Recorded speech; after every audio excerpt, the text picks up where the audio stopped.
என்ன சொல்ல அல்ல கையாதான் இருந்தாங்களே தவிர அவங்களுக்கு வந்து எந்த தகுதியுமே கிடையாது. ஐயோ, சசிகலா வந்து நாங்க போட மாட்டோம் சார். அவளை நாங்க அடிச்சு கொன்னுடுவோம் சார். அந்த மாதிரி பொம்பளை இருக்க கூடாது சார். அவதான் ஃப்ராடு சார்.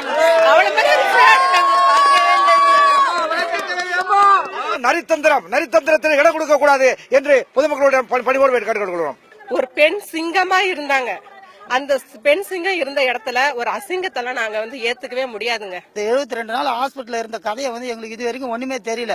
என் தாய் எப்படி மறைஞ்சாங்கன்றதே எங்களுக்கு சுத்தமா தெரியல. அதை பத்தி அந்த சசிகலா அம்மாவுக்கு நடவடிக்கை எடுத்து எங்களுக்கு தகவல் கொடுத்தா எங்களுக்கு ரொம்ப நல்லா இருக்கும்ன்றத நாங்க மனப்பூர்வமா நினைக்கிறோம்.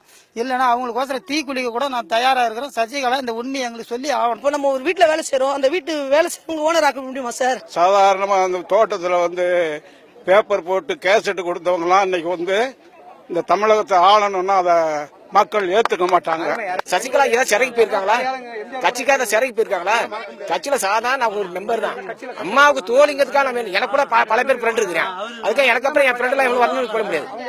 அதெல்லாம் நாங்க ஏத்துக்கவே முடியாது. அரசியல் அனுபவம் வந்து சசிகலாவுக்கு கிடையாது.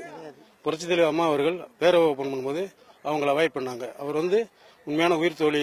சசிகலா பத்தி பெருமை பேசுற அவனை பெரியவளா சார். அவ அம்மாவுக்கு எவ்வளவு கஷ்டப்படுத்திருக்கா. அவ நான் சும்மா கட்டி அவ போய் சொல்லி ஸ்லோ பாய்சன் கொடுத்து அம்மா சாவடிச்சது அந்த முன்னதான் சார். இத்தனை நாள் வெளில முன்ன விட முன்ன செத்துருவான்னு முன்ன வந்திருக்கால சார்.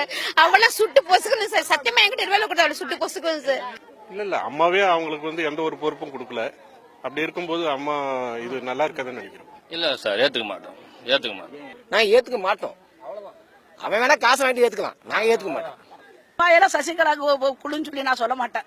ஏன்னா 60 நாளா அந்த அம்மா உள்ள ஒரே ஒரு சசிகலா கூட நான் சொந்தக்காரங்க நீ யாருமே இல்ல. அந்த மக்கள்கிட்ட அவங்க ஒரு வார்த்தை அம்மா இப்படி இருக்கிறாங்கன்னு சொல்ல யாரு வந்தாலும் அம்மா உள்ள இருக்கிறாங்க மூடி வச்சுட்டாங்க. இப்ப நெட்ல போட்டு காமிக்கிறாங்க. இதை உண்டு எப்படி அனுபவிச்சாங்க அந்த தமிழ்நாடு அரசு? அப்ப ஒரே ஒரு வார்த்தை அதை காட்டிருந்தாங்கன்னா இதே சசிகலா அவங்க நம்புவோம். ஏத்துக்க முடியாது சாமி, ஏத்துக்க முடியாது. தொண்டரா ஏத்துக்க முடியாது. அதை தொண்டரா ஏத்துக்க முடியாது.